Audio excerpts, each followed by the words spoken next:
Hey, here we are, everybody. Good Saturday morning to you. It's John Dickinson. It's Greg Silver. It's just Dubs with JD and Silver here for KNBR. We are live on YouTube and Twitch and Twitter/X, and we're going to be here for the next couple of hours, tipping off a huge day of Dubs coverage here at KNBR as the Warriors are going to face the Lakers coming up later tonight down in Southern California. Stephen Curry set to return, barring some unforeseen circumstances. Looks like Draymond Green is going to be back as well. Funny how that works out. Steph back in the fold. All of a sudden, Draymond's back in the fold. And this is a big one for the Warriors, who have found themselves, Greg, over the last week without Steph Curry, unfortunately, dipping right back into that 10-seed hole in the Western Conference, now 34-31. They are a game back of the Lakers. However, if the Warriors are able to win tonight, they will move back in front of the Lakers, and they would take a 2-1 season series advantage lead in the head-to-head. So that is very important. Dallas still, I think, within striking distance, but it's getting more difficult. The Warriors are 3 back of them. But whether it's 9-10 or 8, I think 7's probably too far to reach. This is a huge game for the Warriors because even if you are stuck in the 9-10, I think you do want to put yourself in a position, as much as the Warriors have been better on the road than they've been at home, I think you do want to put yourself in a spot where you can try to play, if you have to win 2 play-in games to get the 8 seed, at least one of those is at home. And I think even beyond that, Greg, I think this is a big game just in that there's 17 to go now, and the Warriors were in that 13, 14-4, 18-game stretch before Steph got hurt. And they need to get that momentum going again. Regardless of where it leaves them in the seeding, they need to have a 12-5, 13-4 kind of a finish just to continue the forward momentum as far as, just feeling like they're a team that can beat anybody in any circumstance, even if that winds up not proving to be true. Yeah, well, good morning to everybody. Happy to have you joining us, and big thank you to Michael and our digital team for getting some new feng shui up in here. Yeah, the great Michael Connell. Excellent job. We're sprucing the place up little by little here each week with just Dubs for KNBR. Maybe we'll get a corner shelf at some point. Then we're really in business. Yeah, it's coming. The people need to not really worry about it, but it's coming. It's still a work in progress. We're getting the depth right here in terms of just how far I can move this mic away from the camera, and just how deep I can sit without constantly looking down. Like we're figuring things out here. And again, we do want to let everybody know we are going to have Dubs OT tonight following the Warriors and the Lakers. And before I let you continue here, yeah, I love that. Fireworks for that. And then next week out at Harmonic Brewing in Thrive City. Next week's a huge week. The Warriors have a Monday, Wednesday, Friday homestand against the Knicks, the Grizzlies, and the Pacers. And we want to see you out at Harmonic Brewing for Dubs OT following each and all of those contests, as we're out there every night, and so it's a lot of fun. I love it. Everybody out there, great vibes, great atmosphere. And again, since we've been doing it out there, this is I think the only week all season where the Warriors have a Monday, Wednesday, Friday where they're at home. But just join us out there. We got a lot of huge things planned here for these last 17 games. As I've said, Greg, it's 17 games in 30 days. There are no more double off days or anything like that. It's every other or a back-to-back between now and April 14. And then we'll see. Are the Warriors in the 9-10? Did they somehow sneak into the 8-7 game as far as the play-in tournament goes? But the one thing that I think we're all pretty confident about is they are going to at least be playing one game beyond April 14th.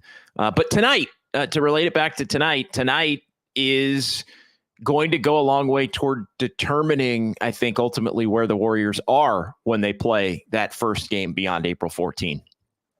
Yeah, I mean, and in the spirit of March now, with all these conference tournaments getting going and Selection Sunday on the brink of taking place, just got to say, you want to be playing your best basketball in March, whether that's at the NCAA level or here at the NBA. The Warriors do have to find a way to keep some momentum going, just like you said.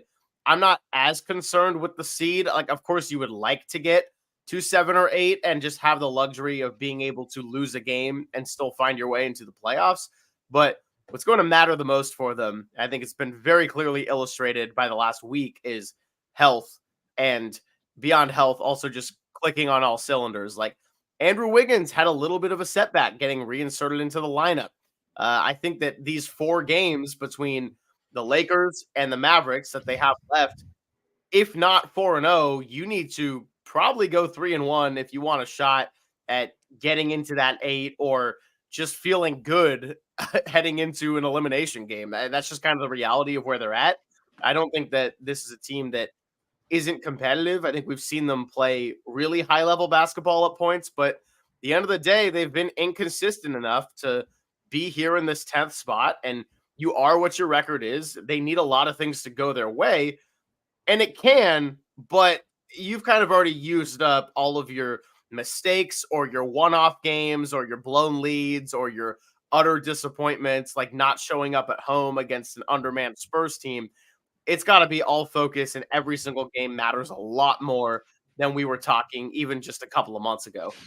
Yeah, and even if this team goes 13-4, I mean, that still is a 47-35. Like if they could do that, and look, I think that's probably a tall task, but again, that's the level that they were playing at up until the point in which Stephen Curry got hurt. So I don't think it's crazy. It might be crazy to expect it.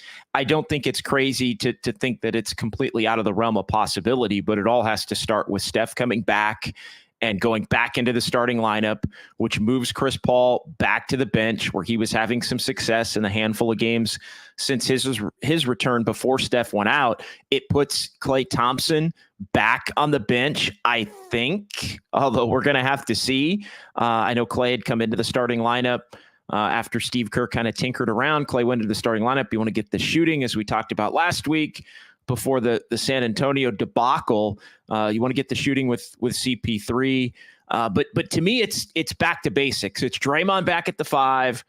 It's Podziemski back in that starting lineup that had done so well together, that best 5-player group that the Warriors have had this season with Steph, Podziemski, Wiggins, Kuminga, and Draymond Green. So you reset your starters there, which I think is important.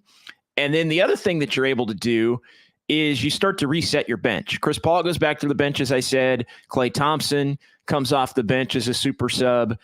Trace Jackson Davis now is your backup center.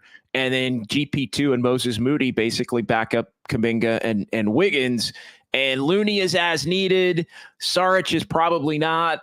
Lester Quinones is only if there's a guard that maybe has an injury on a given night here over the last 17. And you just reset that top 10 in the rotation that, I think gives the Warriors their best chance to win. And look, there's a lot of winnable games. Like tonight's going to be tough regardless. And, we'll see. I know Anthony Davis is probable. LeBron and AD are always questionable. They're always on the injury report. I think AD was upgraded to probable. I think LeBron's still questionable. But, ABC Saturday Night Showcase, Lakers are playing to try to move up. I mean, that's the thing. The Lakers and Warriors believe that they're both capable of not only getting through the play-in tournament, but make it a run, which I think is, it adds more luster to the matchup. But from the Warriors standpoint alone, they got to hit the reset and start to push forward. They might go 13-4 and still be 9th, unfortunately for them. But if they do, I think they'll feel confident that they can beat just about anybody, which is the level that they were at after the Bucks game before Steph got hurt. And now all of a sudden you can't finish home games against Chicago and you're losing at home to San Antonio. And then, Dallas was going to be a one-off. I mean, that was a game that I never really thought they had a legitimate chance to win on the road, although they did hang in and compete for the better part of 3 quarters. Yeah, and it really came down to not having much of an offense, because I expected Dallas to score a lot more than 109 points, or I think that's what they put up. I expected them to score 145 points for all I know. Luka could have had a 40-point game in his sleep, and him and Kyrie Irving did not shoot the ball particularly well. And I think the Warriors defensively were solid, but you saw offense was a struggle to come by. Jonathan Kuminga was really their only source. Andrew Wiggins, I know, finished with 17, but we kind of both acknowledged that was at the point in the game where he was getting a bulk of those points where, the Warriors probably aren't going to come back and win this one. So, yeah, I mean, they really struggled for it. I think Chris Paul did a masterclass against the Spurs and everything, but you're not going to get to play the Spurs a lot of these games. I mean, they do have a handful of winnable games when you look at they get the Spurs again, and they get a couple of Utahs, and they get Portland, and you have opponents that you have Charlotte on the road, but then you also have games like at Minnesota, at Miami, at Orlando, who's been really good at home. So everything's going to be a fight for them. A couple of comments coming in as we welcome some of our YouTube and X and Twitch viewers. Andis Brown acknowledging that they very much need this game. Is trying to get the 7th spot, and avoiding the Nuggets is something that is very important for any Western Conference team. I'll say this. I think I think any team that plays the Nuggets in the first round, I think it goes 5 games maximum. Whether that's the Warriors or whether that's the Suns or the Pelicans or the Mavericks, like, I don't see that. I mean, the only team that's kind of had success against them is the Kings. Right. Yeah, 3 out of 4. Although Denver had guys out in all 3 of the games that they beat, whether it was Caldwell Pope or Murray. They were missing starters in all 3 of the games that Sacramento did beat them. But yeah, they did. And they're one of the few teams that has a big that, I mean, look, Sabonis. You look at Sabonis's numbers. I mean, they are kind of poor man's Jokic numbers. Like, he's nowhere near Jokic in terms of impact and all of that. But you look at his numbers with all the triple doubles and everything. He is kind of putting up poor man's Jokic kind of numbers. But yeah, as far as the 7 goes, I mean, you're 4 back of 7 without a tiebreaker, and I mean, that's the thing. Like, you're not. I mean, the Warriors may not have the tiebreaker against anybody. It's still to be determined against the Lakers. Although if you lose to the Lakers tonight, you're probably not going to have it against the Lakers either, because you're 5-10 in the division. They'd be 8-10 in the 8-8 in the division, and the best you could do with the Lakers is split. You're down 2-0 to Dallas, and they have a better conference record than the Warriors do.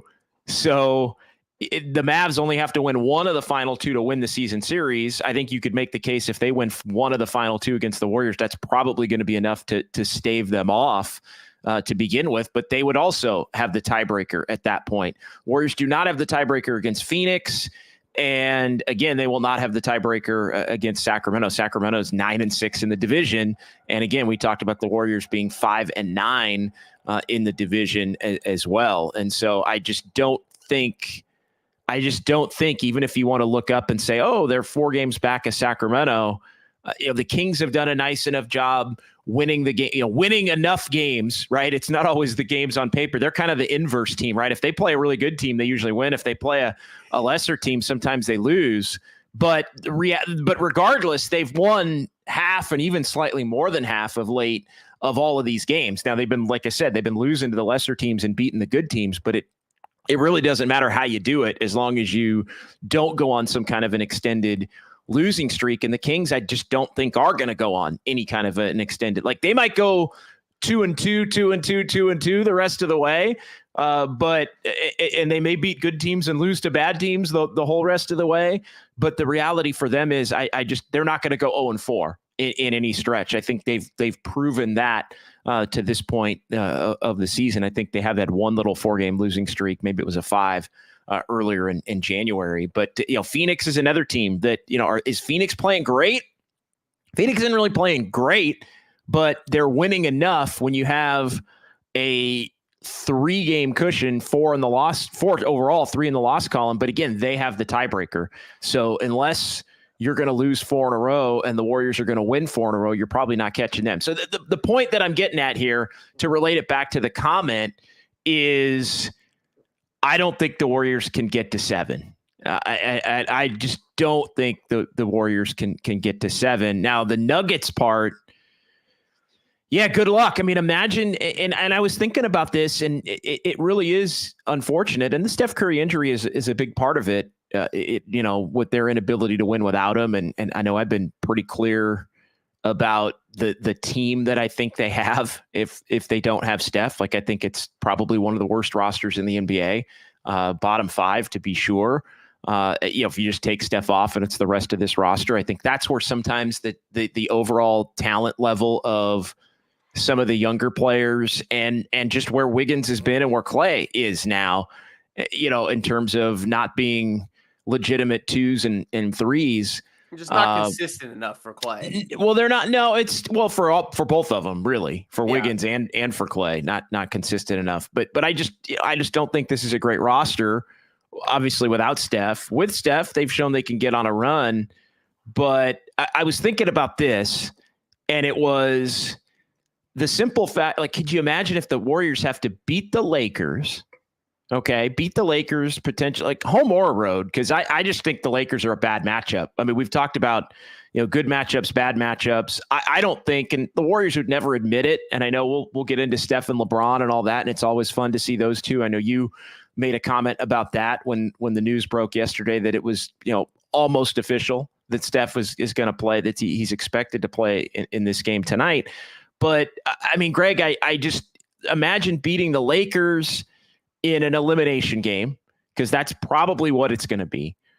And then you're talking about Phoenix or Dallas on the road, one day in between, maybe Sacramento dips into there. And again, it's not like you'd almost feel like I wouldn't feel great about them having to win a game against Phoenix on the road in a must, just because Phoenix has kind of handled them. The Phoenix has been really tough on the Warriors, and the one game they won was the game where Steph, hit the big shot at the end, and the Warriors played great in that game. That was one of the best Warrior games of the season, and they still almost lost if Steph doesn't have the heroic shot the night before the Super Bowl. So I don't really feel great. That was one of Kuminga's best games. That was one of Draymond's best games. Steph did a heroic shot. I mean, you're right. Like, that was a fun win for sure, but they were very close to having it add to the long list of so close games, like, moral victory-ish, or you just couldn't finish it out in the fourth quarter, and adding it to a whole category of being upset with it. Great win all around, and one of the signature wins of the season. But you're right. Phoenix is not something I want to deal with when you look at the defensive struggles the Warriors have had this year, and then how easily Devin Booker can score the ball. And then they still got this guy named Kevin Durant. Yeah, so Phoenix is not, and look, you're going to have to beat good teams, but let's just say it's the Lakers, and then it's Phoenix or Dallas or the Kings. I don't think the Pelicans are going to slip, although you never know. They're an injury away from a 4 or 5 game losing streak. But anyway, whatever it is, you got to win those 2 elimination games, and then you might get Denver. And then for your effort, for your Wednesday, Friday on the road effort, you get Denver in the first round, and basically with a 36-hour turnaround, probably, right? Because you're talking about playing on a Friday night, maybe in Dallas or Phoenix or Sacramento, and then it's like, you might be playing at 1:30 Mountain Time on Sunday after. So So they're really. I hate to say it. I know Anthony Slater, The Athletic, wrote about it. We've been talking about it for weeks. Like, they're kind of stuck. They're kind of stuck as far as, but I still think that you have to go out between now and the end of the year and try to win as much as possible, because the only saving grace that you have is the momentum. It's the momentum. It's reestablishing the momentum that they had. And then you just say, screw it. Better on the road anyway. Go win a couple of road games and figure it out. Maybe you steal one of the first 2 in Denver, and then, they come back to chase and at least have to fight for it to get the series, to a 5th, 6th, maybe 7th game. Well, here's one thing I'll also add, just for the sake of possible discussions and matchups that could be difficult, because you're right. The larger picture is you got to beat good teams if you want to get into the playoffs and have a chance to make a run. That's the obvious. What I will add to that, and why a Lakers matchup or a Suns matchup could be particularly troubling, is that veteran players like a LeBron James kind of know how to control the pace of a game when they have control of it first. Like you saw game 6, the elimination game from last year where the Lakers knocked out the Warriors. Warriors started terribly in that game. And then they had a really bad run at the end of the second quarter that was capped off by missed layup into Austin Reeves half court. Yeah. And you kind of just got to understand that there's a real way to control those games down the stretch. And then you look at a team like the Kings last year when they just didn't quite have that experience yet for as well as they played. So if you got to have a bad start or you have a really bad stretch or there's a technical foul and things start unraveling against a Kevin Durant or a LeBron, they're going to be much more poised to just put you away slowly, calmly, and easily than maybe a New Orleans would or even a Dallas. Like I know Luka's great, but as a whole, not quite the same. Even a Sacramento's more experienced now than they were last year. Yeah. I would be worried about having just a 1-game elimination game against a LeBron and then you coming out and just being unfocused. Look, and look, I don't want to act like any of these, like all these teams are perfect either. I mean, the Lakers are not as good defensively now as they were at the end of the year. Although, Anthony Davis is a monster against the Warriors. The Warriors get a different Anthony Davis than most other teams get. And yeah, Judith Pierre, somehow the Lakers always seem to get the best of the Warriors. It does feel like, whether it's LeBron kind of knowing the system and the talent level not quite being what it was when the Warriors would regularly get over on LeBron, that's a little bit different. But again, I don't want to act like the Lakers are some perfect team. They're not. I mean, at times they go through scoring droughts, but even D'Lo, right? D'Angelo Russell has these wild games against the Warriors. Now, again, in a series, like he had multiple wild games last year. Maybe he's terrible in the one-off game, right? In the elimination game. Maybe he is. But, Phoenix is not a perfect team.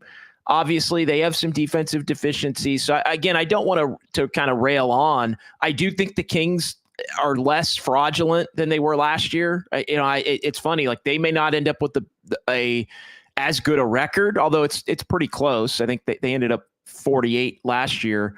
But it's just going to be a worse seed with a pretty similar season. And that's what they should. I mean, they shouldn't have been a 3 seed last year. They should have been a 6 or a 7 seed last year in a normal year, and they may be a 6 or a 7 seed this year in a more normal year. So yeah, everybody else is better. It's not necessarily that they're, because I think they're better. I think they are. Again, they beat good teams more convincingly now than they did last year. Last year, anytime they would beat a good team, it was like somebody hit a crazy shot at the end or there was a fluky turnover. Like they really got lucky a lot last year, especially or like against they just teams. Wouldn't miss in overtime. Yeah, it was crazy. The 176 game or whatever it was against the Clippers. So they are better, even though the rest of the league is better. And they, I think have learned from, I think the Warriors were maybe a little bit in their head, but I think some of that got knocked off in November when the Kings came back and beat them. I think the Warriors had a real good chance at kind of keeping the Kings, thinking that the Warriors were in their head. But, then they won that game in November, and then they won at Chase in January by a point. And I think maybe some of that would be leveled off. But again, we're talking about all these teams the Warriors can beat, but it comes back down to how taxing are those games going to be. You're basically going to have to play in all likelihood, and I get it. That's why Alpha and Andis, it's like you want to go for the 7. And look, I think the Warriors should go for the 7. I think the Warriors should try to win every single game they have between now and the end of the regular season to try and build up that momentum. But I'm just having a hard time looking at if this team has to win 2 basically game 7s in the play-in tournament on the road within 3 days, like what they're going to have left in the tank for a series against anybody, but especially a series against Denver. And now you look up and, oh, by the way, Denver is 47-20 and they've won 5 in a row. And I think they've lost 1 game since the All-Star break. Yeah, I actually want to get to a comment from, I think it was Judith. Yeah, what's up, Judith? talking about how the Warriors defended Jokic well in 2022, and then acknowledging that Jamal Murray was out and the role players weren't quite as good. Here's the thing with Denver that is so alarming and scary, in addition to they've done it and they've gotten to the top of the mountain before, so now they know what it takes, is that I don't think their bench is necessarily anything that special, but that's starting five. And we saw this when they went on that 14-0 run to close the half. Like, that's what the Warriors were at their peak. They just complement each other so freaking well. And Aaron Gordon went from a good player on a bad team to actually a pretty darn good player on a championship team, which I don't think we would have expected out of him necessarily. I would say Jamal Murray, criminally underrated number 2 option in the league, who also complements his superstar so well. Like, that is just a freight train.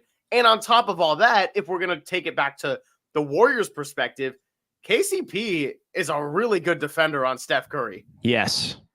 Yep. He maybe over the last 8-9 years has been the best defender in the NBA, top to bottom, against Steph Curry, going back really to even when he was with Detroit at the, in the early part of his career. So I think Denver has, and they've said that they want it. Like, they've said that they want the 1 seed, and right now they have it. They're tied with OKC in the loss column. Denver moved a half game ahead of them. Right now, Oklahoma City, I didn't realize this, Oklahoma City right now has the tiebreaker on Denver, interestingly enough. But Denver holds the 1 seed.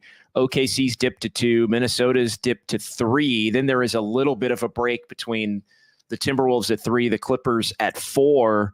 But 4-5 could be the Clippers, could be the Pelicans. I know the Kings are probably too far away to get 4, but still definitely could get 5. Phoenix, I think, believes they could get as high as 5 at this point. And then Dallas is only a game beyond them. But yeah, going back to Denver, man, I mean, I think they have the perfect starting lineup. And I'm with you. I don't think they're very deep. I know we've talked a lot about that. I've mentioned that a few times. Christian Brown. Sometimes to get through a playoff run, you just need the right 8, right? Yeah, and I mean, I'm looking at, and look, they played San Antonio last night on the road and went and won, but it's, they got, Peyton Watson and Holiday had nice games, but they're just young. It's Reggie Jackson and a lot of, and Holiday and a lot of young guys, Brown and Watson and Strother and Najee, and it's like, how much can you trust those guys? But yeah, you're right. I mean, it's going to be Jamal Murray. I think the only way it really hurts Denver is if one of those guys, like a Caldwell Pope or an obviously Murray. I mean, Murray's their number 2, or Gordon or out. But they just have the ability. They have the 3-point shooting. They have Murray's ability to get his own shot and make tough shots. They have Jokic who does everything, out of this world. They have Michael Porter Jr. who can hit threes, but also is big. Like he's massive. They have Gordon who can hit you in the dunker spot and get you on the interior and also defend. Porter Jr. is not a great defender, but he's still long and big, so he can throw his body around. And then Caldwell Pope is out of this world, and he's been as good as anybody, like we said, against Steph. So they have the outside in pick and roll game, throw it to Jokic and let him create. Like, I think they're starting 5. And I didn't know this until basically I looked it up at the All-Star break, although it's not surprising. I mean, their starting 5 is the best 5-man group in the NBA this season when they've had them all, which, I mean, stands to reason. They won a championship with that group a year ago, and they're on a roll again. So yeah, I love Denver's team. I think it's going to be interesting if they end up, in a finals now as a team that won, going up against maybe a Celtics team that hasn't quite been able to get over the hump, but yet in the regular season has been 7-8 games better basically than everybody for really the last 2 months, it feels like. So, I mean, that will be fascinating down the line, but if you're the Warriors, you want no part of Denver, and the Warriors haven't beaten Denver in 2 years, not since that.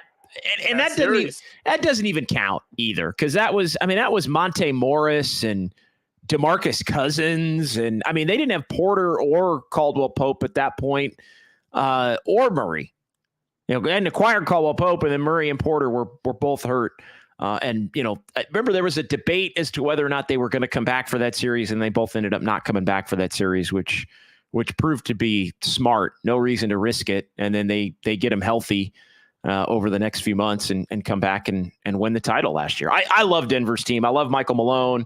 I don't quite think – I think the depth thing could hurt them in a playoff series. Probably though only if they have injury and have to really lean on a Christian Brown or a Peyton Watson in almost a starting role, because anybody you have to bump up takes away from your bench. But no, I think they're fantastic, and regardless of what Boston has done, the Nuggets are still the team that I would pick to go back to back. Yeah, I think I'm right there with you. And got a couple of questions in the chat from Robert. So what's up to Robert?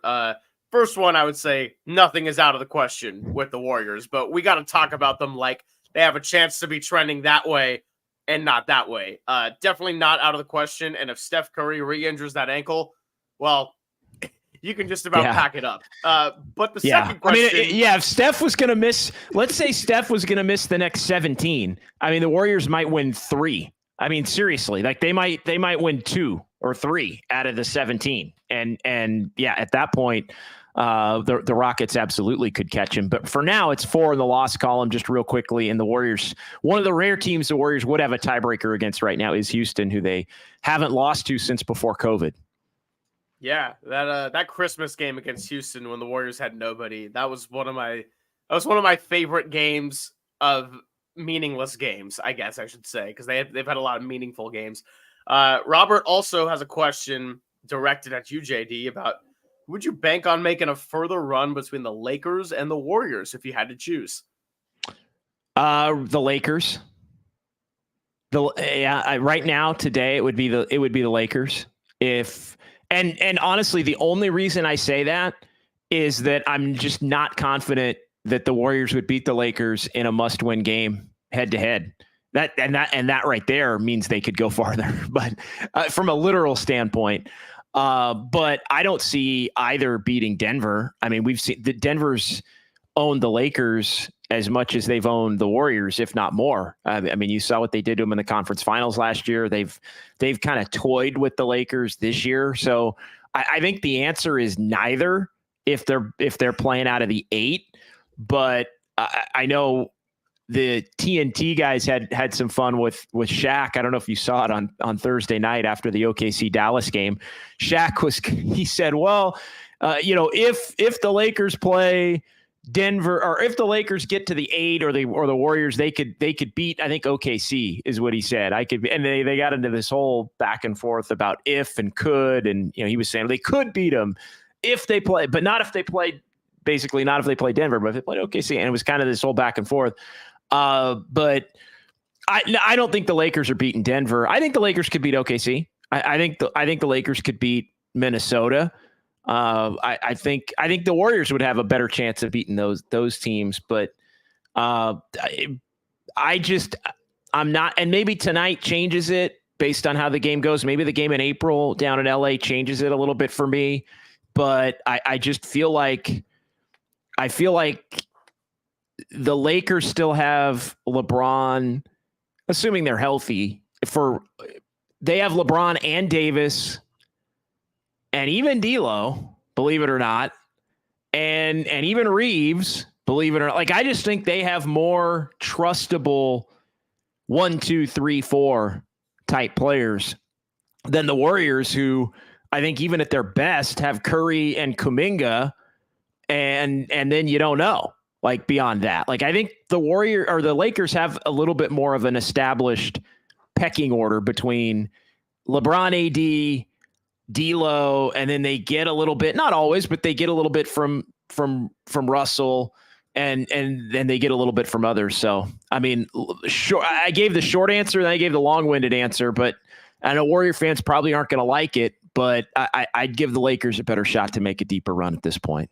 Well, I'll have the chat get I'll get on the good side of the chat and actually kind of disagree with you there with an asterisk. I think the asterisk is what you said, which is if those two teams met on a collision course in a 1-game elimination game, I think it's a tough matchup for the Warriors and a lot would have to go right. However, if we're going to talk about upsetting one of the top seeds in a first round of a playoffs, that's not Denver, because then I also think it's neither.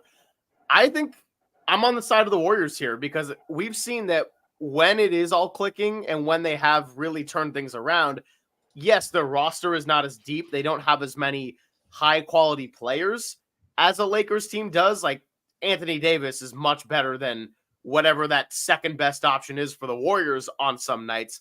No, it's Kuminga, right? I mean, let's just put the rat on the table right now. It's like your second best player is Kuminga offensively. So it's I was going to say it's Steph and Kuminga or LeBron and AD. Second best player, sure, yeah.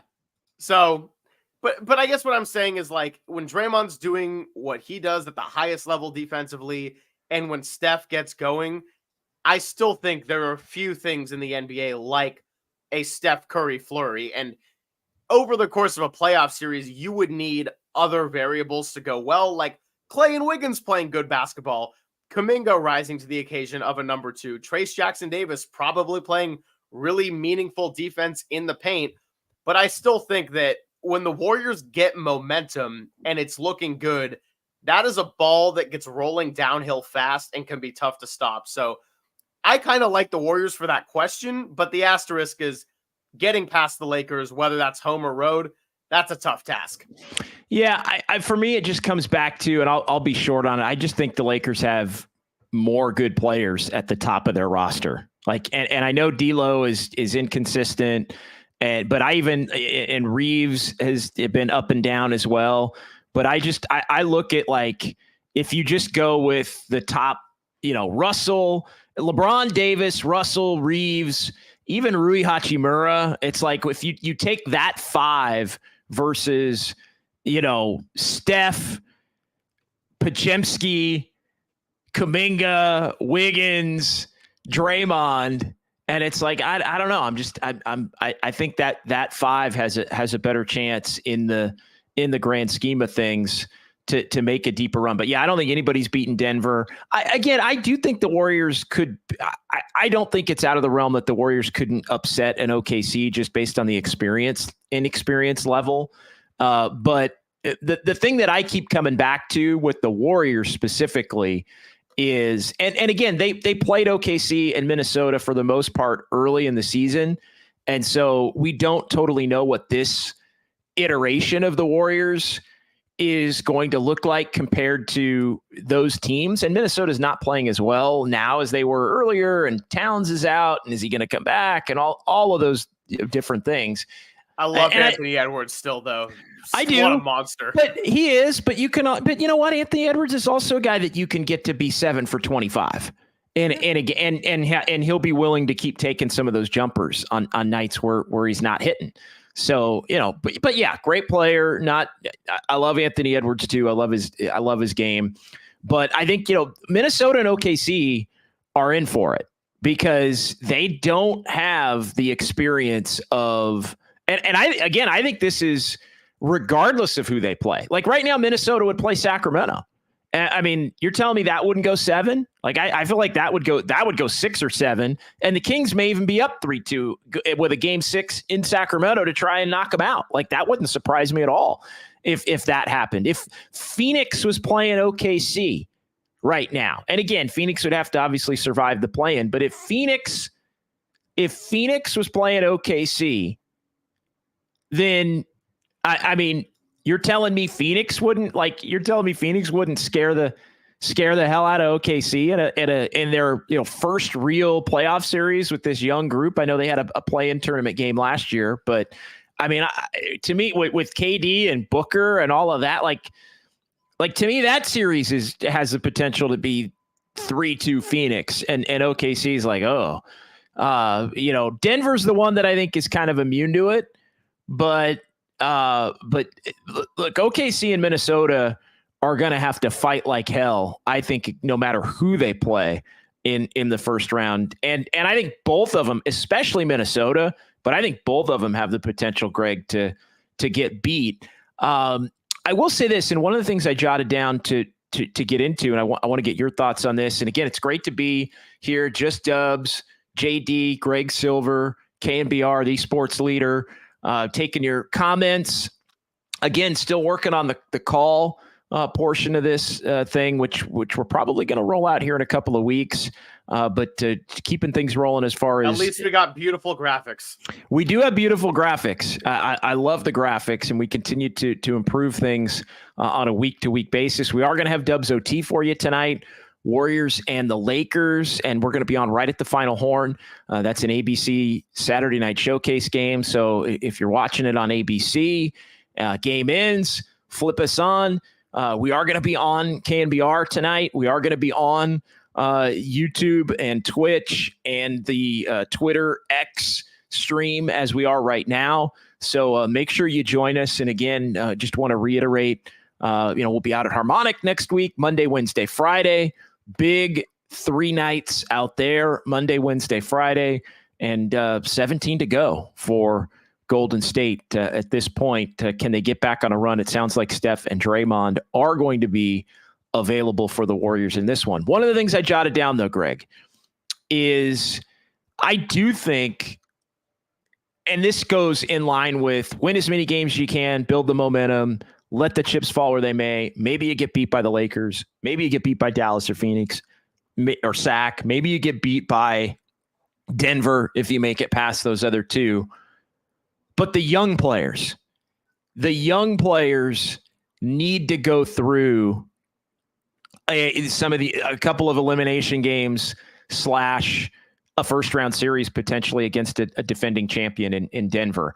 And to me, there's a value in that for the future, but there's also a value in that in terms of evaluation and seeing who can rise to the occasion versus not rise to the occasion. Because I think the Warriors pretty much know who their guys are. Like, there isn't going to be a lot of this guy gets pulled, that guy gets pulled. Like, I think they know who their 10 is between Steph, Pajemski, Wiggins, Kuminga, Draymond, TJD now's in that mix. Peyton's in that mix.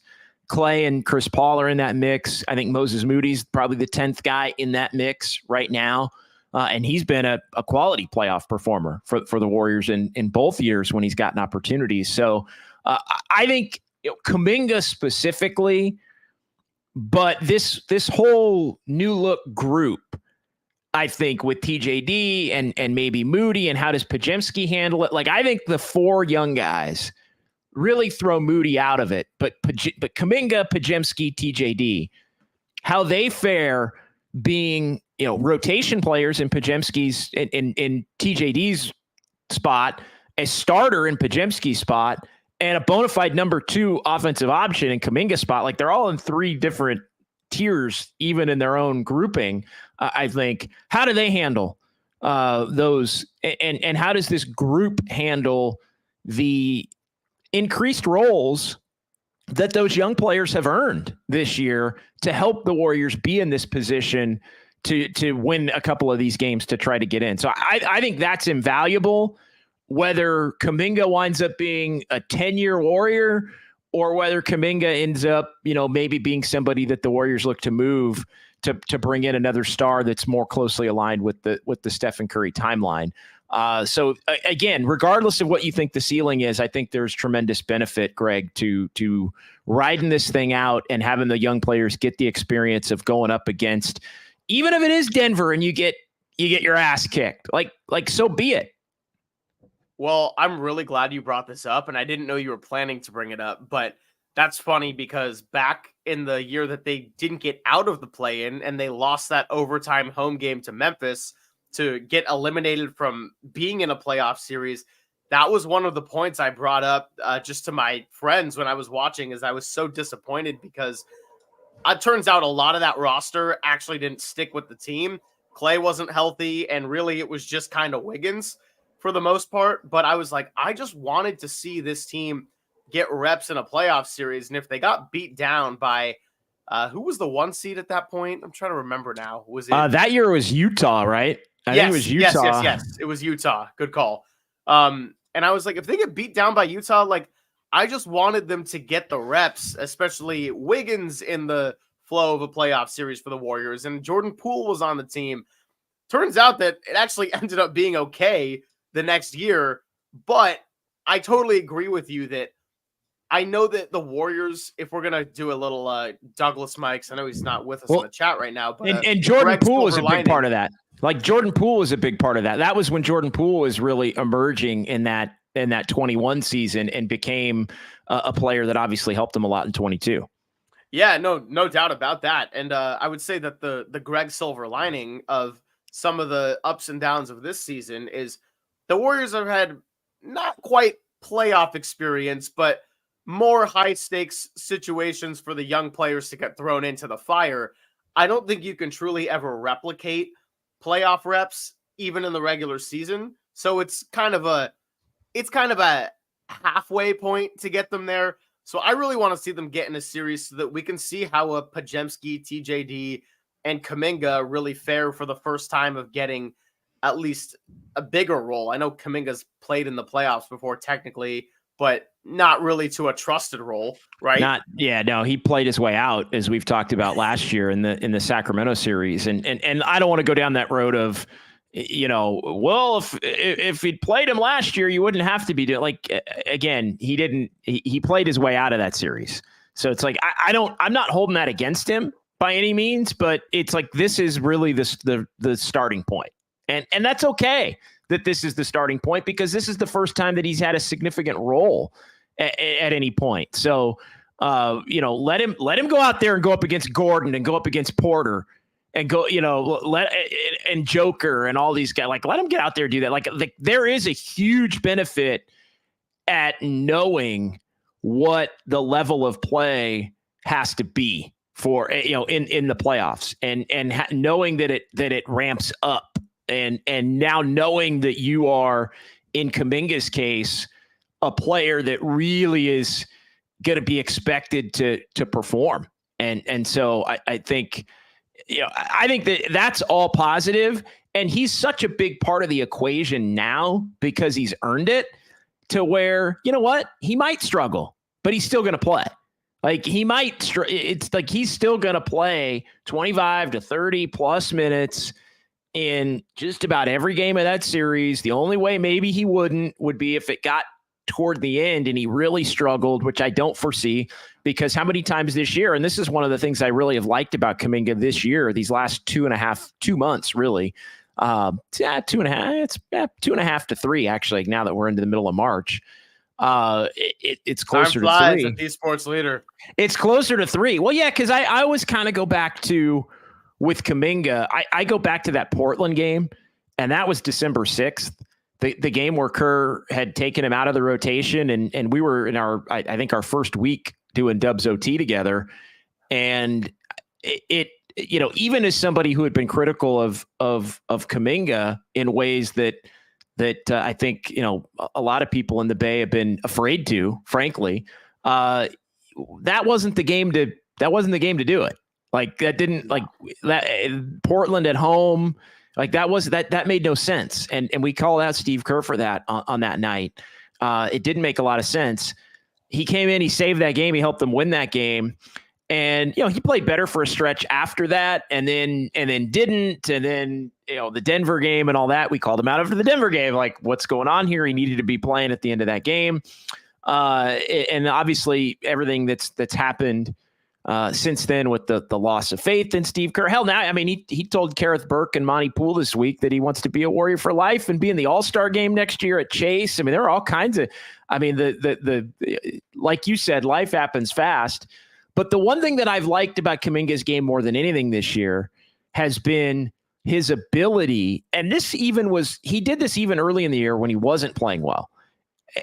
He would have a bad first shift, and sometimes he does have bad first shifts. He has a little tendency to have a bad first shift on some nights, but he comes back, and as the game goes on, he kind of figures it out.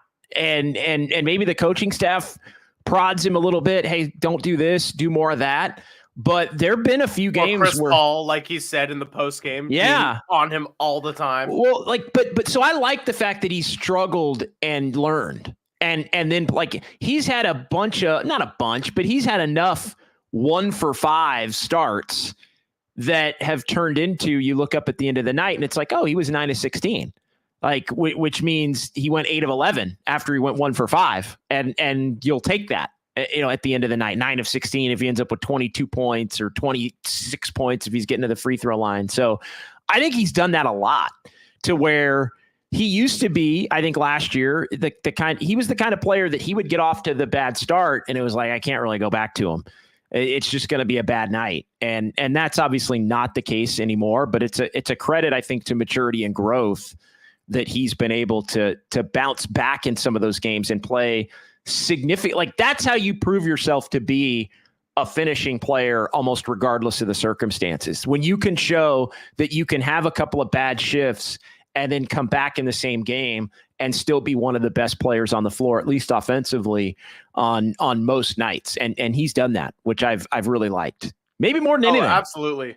Absolutely. Yeah. I think we can certainly dish out a few criticisms with Kuminga here and there, but I think in areas of giving him his praise, I also think that there's been kind of a sense of fearlessness and a little bit more of a short-term memory, and not in like an overconfident way, but just in like okay, you make some mistakes early on, and I think he's actually really adjusted in second halves nicely. I know I always like to point out as kind of a symbolic one when he got called for a 4th foul in the early mid-third quarter of that Phoenix game, when he kind of thought Grayson Allen flopped, and he was so poised after the fact of just playing his game, not overly aggressive, no unintelligent fouls, but really just kind of settled back into what he does well, and was a really key point for the Warriors at the end of that game. And I know he didn't necessarily make any game-defining play, but you needed to have him out there because Steve Kerr in that game did close with his best 5 of that night. He did Podziemski,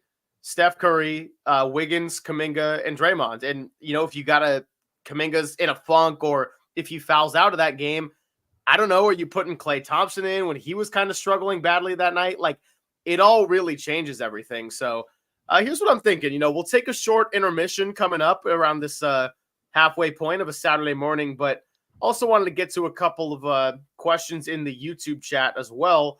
And Robert, who we've gone to a couple of times, also wants to ask a JD KNBR future question.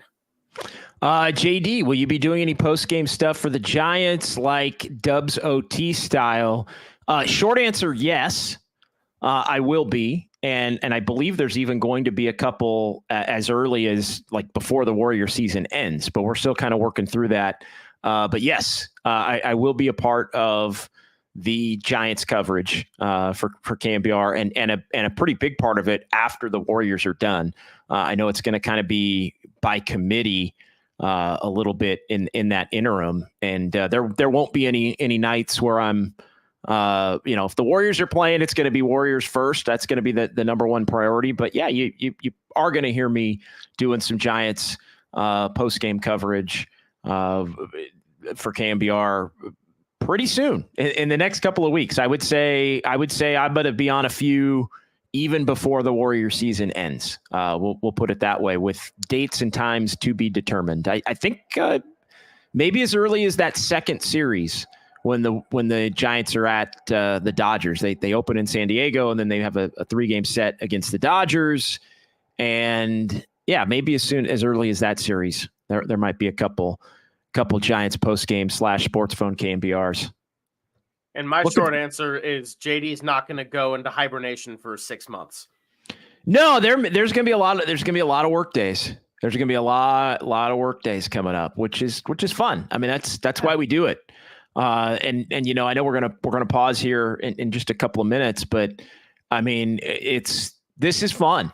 Continuing to grow our Warriors coverage for KNBR is just there's nothing better. And I'm just so excited about it. Well, who knows, as we've said, how long this Warrior run is going to go this year. It may be one game beyond April 14th. It may be a month. I mean, we really don't know, depending on the matchups and how hot this team can get over the last 17 games. But regardless, I mean, we're not going anywhere. This thing may end a month from now, but we're not going anywhere as far as, we're just getting it started as far as our Dubs coverage goes here at KNBR. And, we got some big things planned for the off season, whenever it is. We got some big things planned for next season. When I joined the station at the end of November, I think our first show was November 30th, doing Dubs OT. It was basically, hey, let's come in and use the rest of this season to figure out what works, what doesn't work, and just set the table as the baseline for future years. So there has definitely been a shift in the mentality in terms of wanting to be all in on the Warriors and covering the Warriors. And I couldn't, without getting off on a tangent, be more thrilled to be working with Greg and to be working with Copes and everybody else. Austin Scott out at the games on a night in, night out basis does a tremendous job. Michael Connell does a tremendous job as well in kind of working with everything, the game night coverage and some of the stuff we do on game night, and putting this show together and the aesthetics of the look of this show on YouTube. Michael's a big part of that, and he's kind of the stream master. So I know a couple of games ago we had a pretty rough night in terms of some glitchiness and some things with the stream, and boom, he gets on it, and we're gonna be running some tests tomorrow. Yeah, we're running some tests tomorrow to the point of who was it? Robert, who says, yeah, JD doesn't sleep. Yeah, we're running some tests tomorrow, even though we're not. You're working tomorrow. I'm not working tomorrow, but I am working tomorrow because there's no days off, nothing easy in my Zaza Pachulia voice. But no, couldn't be more excited. Couldn't be more thrilled. And again, I just should let everybody know we're just getting things started here for KNBR and the Warriors coverage and Giants coverage. And obviously I'm a part of the 49er coverage. That's why I was so excited to be able to come over and join the team because I love Bay Area sports. I love Northern California sports, and I'm just having a blast, and this thing's in its infancy. So yeah, for Greg and Austin and Michael and Copes and everybody I've had an opportunity to work with, Dieter Kurtenbach I'm doing a show with coming up on Thursday in the afternoon.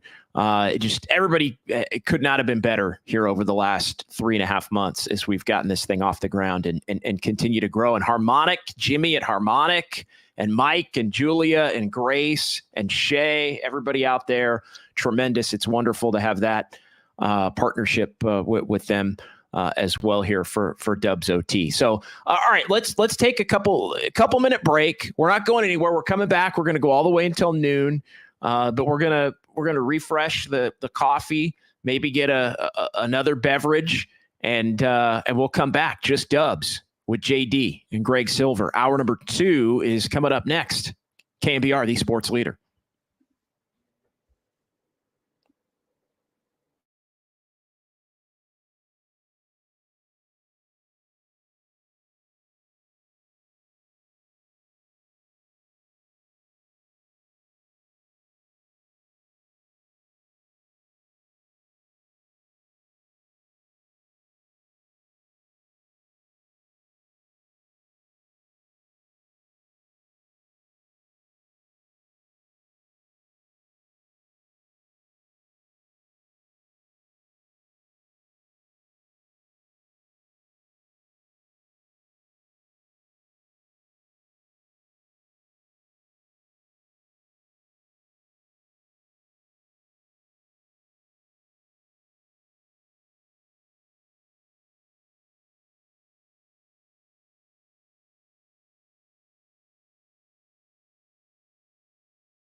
Hey, we're back. Hour number 2. It's just Dubs, JD, Greg Silver. I want to say 808 KNBR, but 808 KNBR is not gonna do the trick because we are on YouTube, Twitch, and Twitter/X. All of those streams, but Giants coverage again today on the radio side, but not tonight. We are going to have Dubs OT for you tonight. Again, look for us around 7:45, 8 o'clock. And we will be taking your calls and your texts and the YouTube chat and everything. Again, Dubs OT tonight, Warriors and the Lakers in a big one. Sounds like Stephen Curry's going to play. Sounds like Draymond Green is going to play. And the Warriors need to get back to the winning ways that they had before the Stephen Curry injury. And yeah, we got you covered here tonight, Dubs OT on KNBR, the sports leader. Greg, hour number 2, I did want to get into, just kind of reset a little bit of what we talked about in the first hour. I know I also wanted to get though into a conversation that we had a little bit on Sports Phone the other night. I was filling in on Sports Phone KNBR Thursday night, and that was Stephen Curry's 36th birthday. And we've talked a lot about what's left here in the final 17 and how important it is for so many different reasons. But, Steph, it kind of hit me on Thursday when everybody's wishing Steph a happy birthday, and he's 36 now. And I remember thinking 3 years ago, as we were all kind of starting to come out of COVID, and he turned 33. And I remember, I think he had a big game that day against the Jazz on his birthday, if I remember correctly. Maybe I'm wrong on that, but I think he had a big game against the Jazz. But I just kept thinking, and the question at the time was, because the Warriors still didn't have Klay Thompson back, and can they I'm gonna assume you're right, by the way. Can they make another run? Sometimes I get them a little twisted. Like, I know we've had this where like I'm off by a day, or it's like it was a different it might be that team, but it was a different week, but it was within the same month, or the whole, when was the last time the Bulls won at one in the Bay? And it was like, oh yeah, it was January 27th of the 73-9 year. And we go back and was like, actually it was the year before, but it was January 27th. So sometimes there gets to be a little wires crossed on that kind of stuff. But You're still setting the curve in the classroom. I just remember when Steph turned 33. And because the Warriors, it seemed at that point like the championship days were probably behind them. Klay was in the midst of missing his second year, and this team was in the midst of being a play-in tournament team that was going to get beat by the Lakers and the Grizzlies to get eliminated and to not make the playoffs. But the question was, how much longer is Steph going to have at his prime? Because he's now almost mid-30s, right? Again, 33, still early 30s. But now he's mid-30s, and this is the final year of the mid-30s for Steph, the 36 year. You get to 37, you're in the late stage. And so the question at that point was about his prime, and I think he's shown over the last 3 years that he's still elite. He's still top 5 to 10 player in the entire league when he's healthy. And so sometimes top 1 to 2.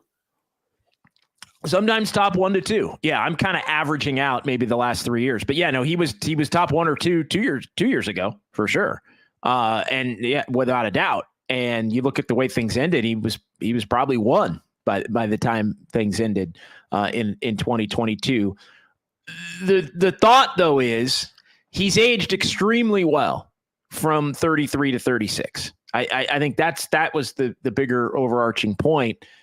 But I also think the fact that he's aged so well, 33 to 36, which we didn't know 3 years ago, it has given you optimism that he, at least for these next 2 years that he has remaining on his contract, he can continue to play at or close to the level that he's been at. Really, and I'm not even going to say the championship year. I'm just going to say this year and last year, which has still been pretty outstanding when you look at the overall numbers and also some of the individual accomplishments. But it does align with what are the Warriors' priorities and what should the Warriors' priorities be surrounding him over the course of these next 2 years, because we now know he wanted Steve Kerr to be the coach. Steve Kerr's the right man for the job, not going down that road, here, at least now. But it was always going to come down to what does Steph want? What does Draymond want? But Steph's 2 more minimum. Draymond's 2 more, plus maybe another. Steve's 2 more. We got to see what happens with Klay Thompson. And Kuminga's emerging, and TJD and Podziemski have their roles. Moody. It gets back to Steph is still good enough to where he can be the one on a championship contending team. He's still that good. What we've seen, and we've really seen it the last week when Steph's been out, is the whole, all right, this roster really isn't that great, independently of Steph being the straw that stirs the drink. So the question that the Warriors have in the offseason is, what is the best course? Because I think we can, and you can disagree with me, although I don't think you do. Steph is in a position where he can still be the one on a title contender, but the Warriors don't have the rest of it in order. The question is, can they get the rest of it in order for the next 2 years? And how do you do it? Can you? 1, how do you do it? 2, I think that's going to be the crux of this entire offseason. Or are they going to back off and do a reset as far as the luxury tax aprons go and all of those things? And that, again, I hate saying wasting a year, but I do think Steph next year is good enough to be the best player on a championship contending team. If you put a championship contending team around Steph, again, that's easier said than done. To answer the first part of the question, I know it's a lot. Yes, they can. Because, as we've noted before, even when things were at the worst point in the season and the lowest point, the draw to still come play with Steph Curry, a guy who's pretty much made everybody's career that's come through that organization have a career year, I think is a good draw if you're a veteran that hasn't had contending experience, or if you're a young player that's like, yeah, I want to come help. I still think that's a big draw. The second part, that's how do you get there? You could go a few different ways. And I think that depending on how this season ends, and not saying that they'll do this, but it is a very real possibility that they might just decide, you know what, I'm just going to say screw it to the future after Steph Curry and Steve Kerr and Draymond, and probably just do a full rebuild. And maybe they trade Kuminga for someone that they think could be a number 2 on a championship team now, or some kind of package deal. I probably wouldn't want to trade him in a perfect world, but I'm just putting it out there as that might be a conversation that is going to happen in the offseason. And I don't think that part is very far-fetched. As far as what they could get through a draft or maybe through free agency and offloading some contracts, we'll see. Again, I think people would want to come play with Steph, but I don't know what the roster construction will look like, and I don't think Brandon Podziemski or Trace Jackson-Davis next year could be much more than a role player on a playoff caliber team. Yeah, I think that all of those things are exactly what have to be evaluated and determined. And I do think it relates to it all relates back to Kuminga. It's because, again, Steph checks the boxes, and I think we now know where Klay is. And again, we don't know where Klay is going to be, but we know where Klay is. And I mean, as far as his career goes, could that work out? Could it not? I really don't know at this point, because I think Klay's done everything that he possibly can to make the best of a situation that I still don't think he loves, as far as coming off the bench and all of that. I know after there was an initial unwillingness to accept it, I feel like he has come around some, and I know it was reported, he'd be open to lesser role and all this, moving forward. Maybe lesser role also equals lesser money. So I think Klay is going to test the market And I know there's a lot of Warrior fans that are probably thinking, well, what the hell's Clay going to get? It might be more than you think, especially if you're putting Clay on a much more talented team. Like that's the part that I think, the Warriors were basically coming into this and season. A younger team. Yeah, the Warriors are basically coming into this season expecting him to be the two, be their number 2 option. And, and again, I'm just going to throw, I don't know that any of these teams would be able to pay him, but like, what if Klay Thompson ended up on the Celtics? What if Klay Thompson ended up on the Bucks? What if Klay Thompson ended up on, Sacramento, if they moved off of, maybe a Herder or somebody like that, or, changed their mix a little bit, but wanted somebody with some championship experience again in a lesser role. Like, what if he ended up on Minnesota? And again, I'm just like, there are a lot of good teams out there that Klay Thompson, you wouldn't be thinking of him as the number 2. You'd be thinking of him as supreme bench scorer or 4th option on a team that has 2 or 3 options that are better than the Warriors' 2 or 3 options now. Like, so I think situation and money are going to go a long way toward determining, whether Klay Thompson truly would accept, coming back. And there is a pool that want to be with Steve and want to be with Steph and want to be with Draymond, that he's going to have to evaluate. But we know what Klay, we don't know where Klay's going to be. We know where Klay is in terms of his career at this point. We know where Draymond is, and that is sticking around because he's connected to Steph and he's connected to Steve. So we know that. I feel like that's all we know for sure. Is that fair? Like, I feel like that's all. I feel like all we know for sure is Klay is maybe iffy. We'll see. Dre and Steph and Steve are back. And then everything else, even Kuminga, and we'll get into that because I think that's the next part of the conversation. We just don't know, and it could go any number of different directions. Yeah, there's going to be a lot of question marks, and I don't mean to beat the drum into the ground, but we've said it many times before, and how this season ends absolutely matters for what conversations are had over the offseason. If you're the 10 and you lose that first play-in game, that's a lot different than you get into the playoffs and you lose a hard-fought 6 or 7 game series to a younger team. And if you beat a team and get an upset, and then who knows what happens in the second round, that's an entirely different conversation, right? Like, it's not just that there are layers to it, it's that each layer is a vast difference for the conversations you're having. Because you upset a team, what if Kuminga averages 26 points in a playoff series? Yep. Then you're keeping him. Then you're keeping him, and you're like, okay, this guy. And look, I know there's a lot of people out there that think he is a future superstar, and he may be. Again, I've never been one to say that he can't be that. But the simplest, I think the simplest answer for the Warriors would be Kuminga turns into like an all-star next year, which I still think is probably a stretch, not impossible, but probably a stretch, that he turns into an all-star next year and turns into a superstar by 2 years from now, right? So then it's like Steph and Kuminga, and they're a 1-2, and they're a formidable 1-2, right? Like they're a 1-2 that could be a title contending 1-2, which is still putting a lot on Steph's plate at 37, 38.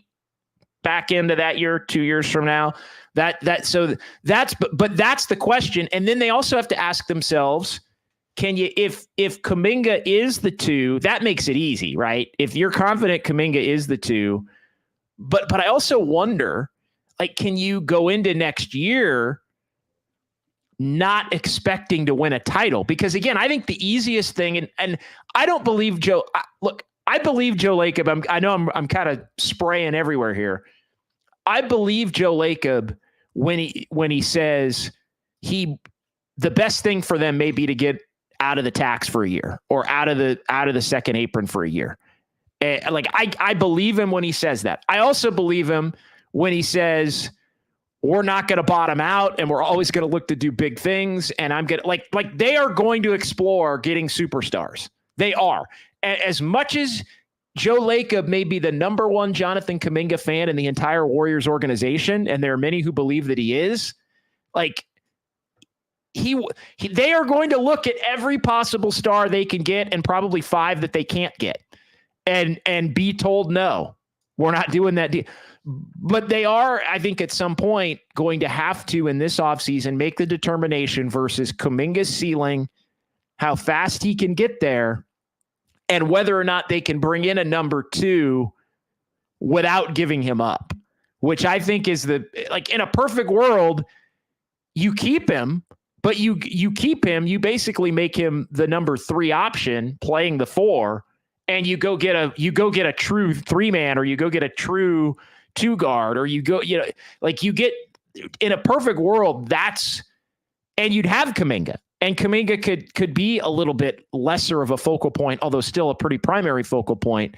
I just don't know that that's realistic. And so it comes down to nothing against Kuminga, but he's the only player that I think can get you the player that you want and need. But if you're going to be giving up Kuminga, you better be getting a damn good player back, which is a nice problem for the Warriors to have, because 2 months ago, hell, a month and a half ago, the Warriors couldn't get that kind of player for Kuminga because Kuminga hadn't established value. So Kuminga playing as great as he has, at a minimum, helps his value now to where maybe he can be somebody that you could deal for that kind of a player. Again, I'm not saying you do it, but a huge part of the offseason conversation for the Warriors is going to be whether you should look to do it or not. No, but that's an important context piece that you're adding to it, because I also am in the camp of, I would love to not have to trade Jonathan Kuminga for as much as he's improved and as much as the young players the veterans rather are starting to trust him. But like you're saying, it's not you trade Kuminga because he's worth getting rid of and he's not ready yet.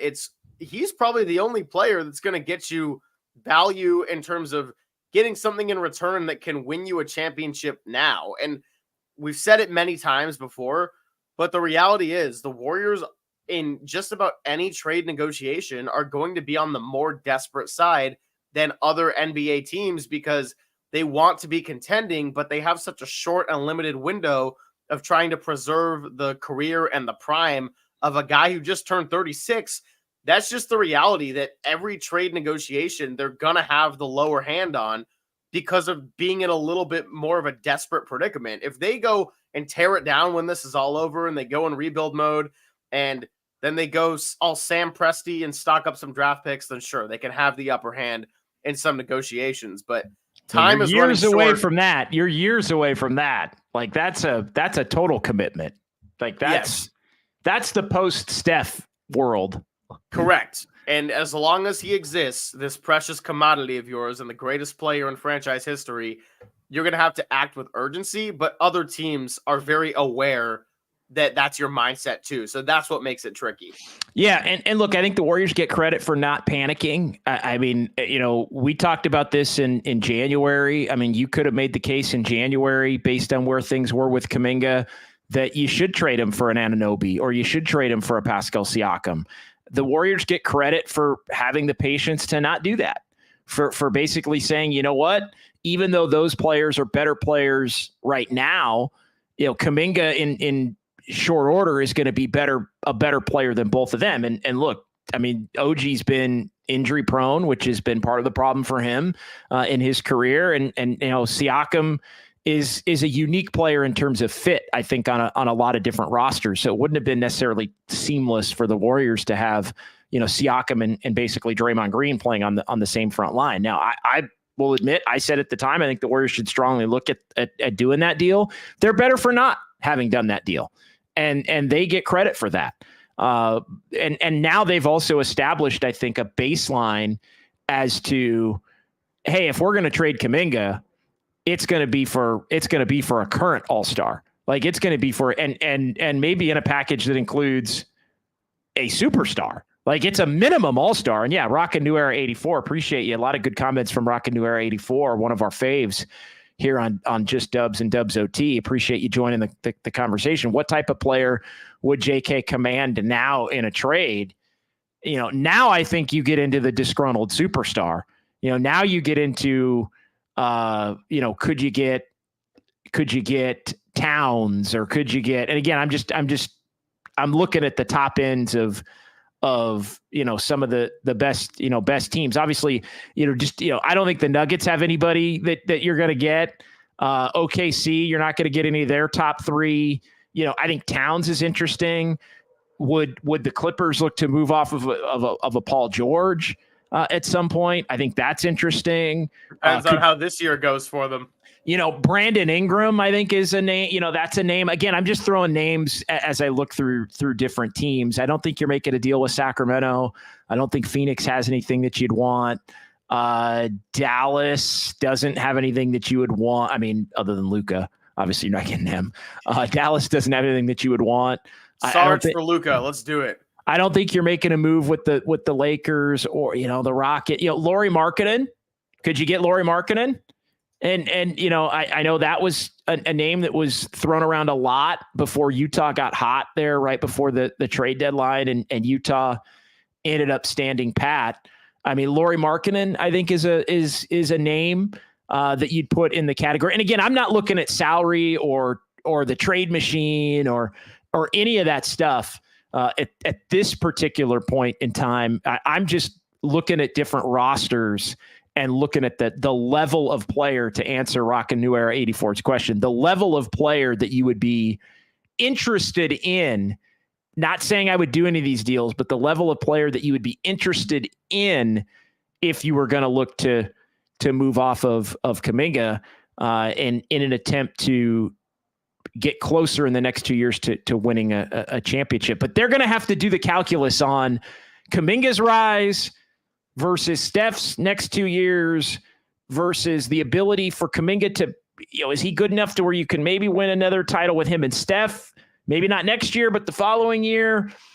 Are you kind of secretly going all in on the second year of the two because you think he would be at a certain level then and Steph would still be good enough?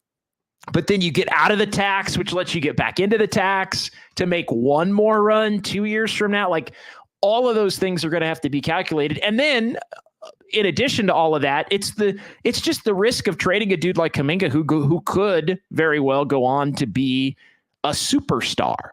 And do you want to, those are guys that you don't give up. Like, if you think he's going to be a superstar, could be a superstar, then those are guys that you don't want to give up. And I think that's, the Warriors, it's not easy math. The Warriors have to figure out all of that, Greg, all of that. And really the moment their season ends until, free agency opens and all of that.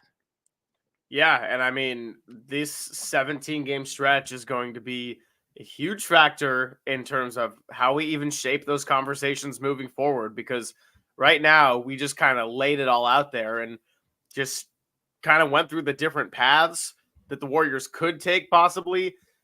In these last 17 games, are we getting a team that's inconsistent and drops a game to Charlotte when that costs them a chance at getting the 9 or the 8 seed?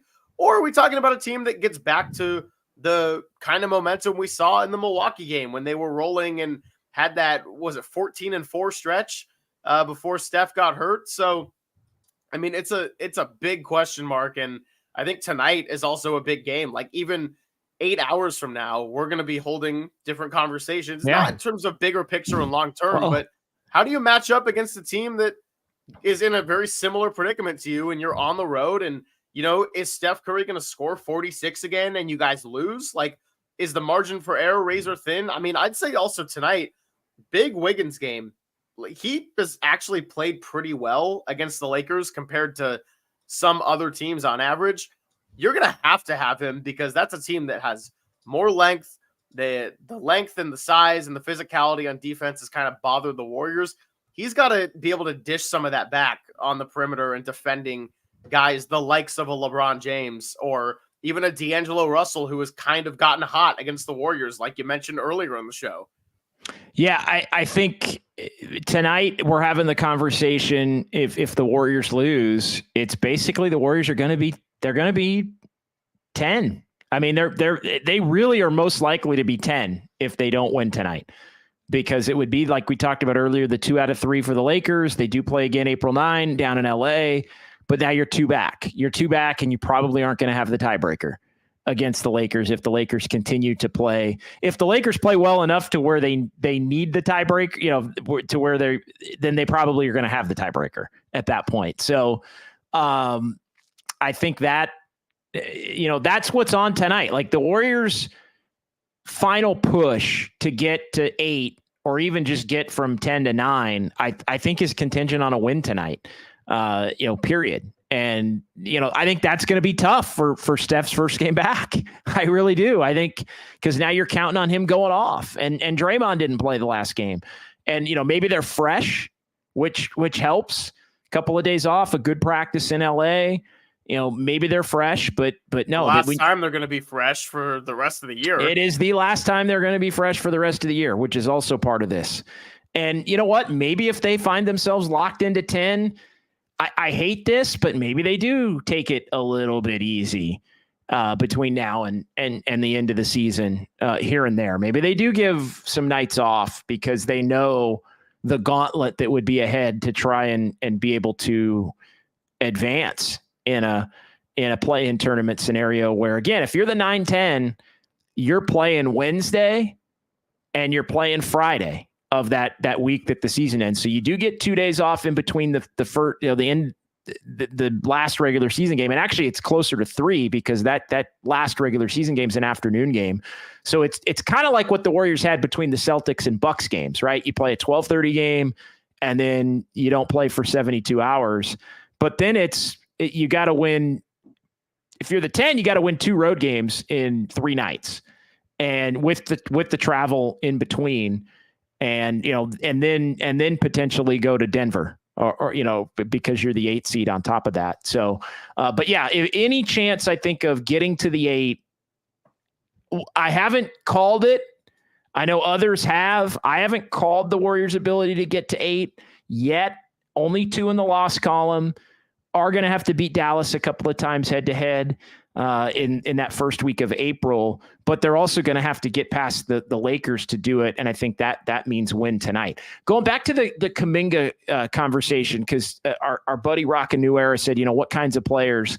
I did Western Conference. I want to get into the Eastern Conference a little bit, but I think this is, and again, I'm not saying any of these guys would be available or that I would do these trades.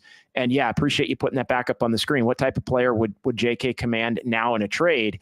I just kind of looking at it, to me, it would be Eastern Conference. It'd be like Jaylen Brown. I think Middleton's probably too old and too injury prone. Donovan Mitchell. Could you get Donovan Mitchell type to ride with Steph in the backcourt? Like, to me, it would have to be that. I don't think the Knicks have anybody other than Brunson, who obviously wouldn't be available at this point. Orlando, Indiana, I don't think has anybody. Franz Wagner. Yeah. Well, they could have picked him. They could have picked him, but they picked Kuminga. And we'll see. Again, I think Franz Wagner would have helped the Warriors a lot the last 2 years and this year. But Kuminga still may wind up having a higher ceiling. But yeah, wow. If the Warriors had Franz Wagner last year, they might have gone to the conference. I mean, I think they probably would have gone to the conference finals, honestly. And then who knows? From that point, Indiana, Miami, Philly. Like, I don't really think there's anybody. DeRozan with Chicago is, I think he would be in the category of type of player. Mikal Bridges might be in that conversation as well. Any of those names, I know, again, some of them are like, well, there's no way that team's given up that player, but I think that's just kind of running through the league quickly, and some of the top players on each team. I think those are the types of players that the Warriors would have to examine whether or not a Jonathan Kuminga trade would be worth it or not. Andis Brown also asks about Mobley. Yeah, Mobley's interesting. He's a big that's somewhat fallen out of favor a little bit with them. And so after he got off to a great start, you could put him in that category. I also I don't want to forecast a possible question of the night, but Andis Brown, who's been great in the Oh, we chat can today, do has it. another one, which is, if they do lose tonight, this might be the type of question that we're asking on Dubs OT. Yeah. I look, honestly, yeah, the short answer is not immediately, but because I do think they still need to establish momentum. Like, even if the Warriors lose tonight, I think the goal is, well, go 3-0 in the homestand. And then see where you're at. And again, I know that's a tall ask because the Warriors just, for the most part, haven't been able to do it. I want you to bookmark that question, Greg, and write it down, or put it back up on the screen. And I'm gonna write it. I'm gonna type it out right now. But yeah, if the Warriors lose tonight, do they rest players here and there? Yeah, rest players here and there. You're getting a little in real-time show prep here and there. You're getting the behind-the-scenes look of a man doing his homework to make sure. Any other questions you guys got in the chat? Please throw them out there. While we have this like mini break, I also want to welcome another regular, San Jose Jazz fan, asking if I've had anything interesting for dinner lately, keeping the food joke going. Last night actually I had a friend in town, so it was a rare spending money on food out. Tried some Chinese food, very good. I don't know what my next cooking endeavor is going to be though. Maybe some good enchiladas, some chicken enchiladas.